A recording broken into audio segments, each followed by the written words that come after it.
Salutare, dragii noștri prieteni, toți prietenii, toți cititorii bibliotecii Manger. Suntem în biblioteca Manger și astăzi aș vrea să vorbim despre o sărbătoare foarte interesantă și foarte frumoasă. O sărbătoare evreiască care se numește Rosh Hashanah. Este anul nou evreiesc. Să vedem care sunt tradițiile și obiceiurile.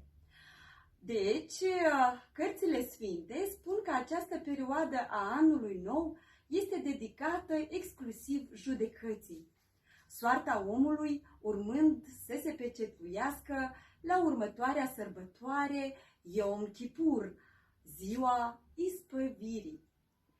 Sărbătoarea Rosh Hashanah este cunoscută și ca sărbătoarea trâmbițelor. În aceste zile se sună din șofar.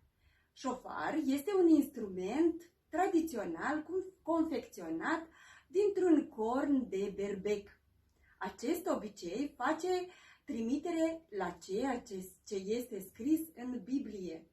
Treziți-vă din somnul vostru, voi cei adormiți, și amintiți-vă de Creatorul nostru.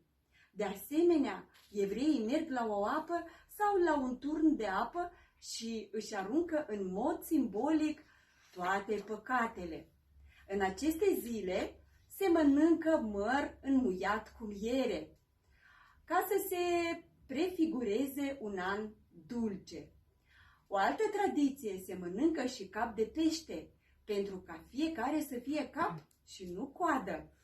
Se mai mănâncă și un fruct foarte gustos, se numește rodie. Aceasta simbolizează lucrurile bune ce se vor petrece în anul care vine.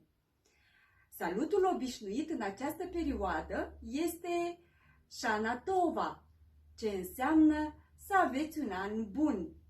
Rosh Hashanah începe ciclul celor mai importante sărbători, fiind urmată de numai 10 zile de altă sărbătoare tot importantă, Yom Kippur, ziua pocăinței. Momentul minunat este că această sărbătoare adună toată familia și adună câteva generații și cu mare drag sărbătoresc împreună, respectând cu sfințenie toate tradițiile date din străbuni. Deci, procesul de pregătire este foarte minuțios și la cei mari și la cei mici, iar în loc de un pom cu jucării, vedem aici bucate, dulciuri, cadouri, urări de bine. E plăcut să fii înconjurat de atâtea misterii. Iată-vă ce vă doresc. Shana Tova, vă doresc un an bun și dulce. Mulțumesc frumos și pa, pa!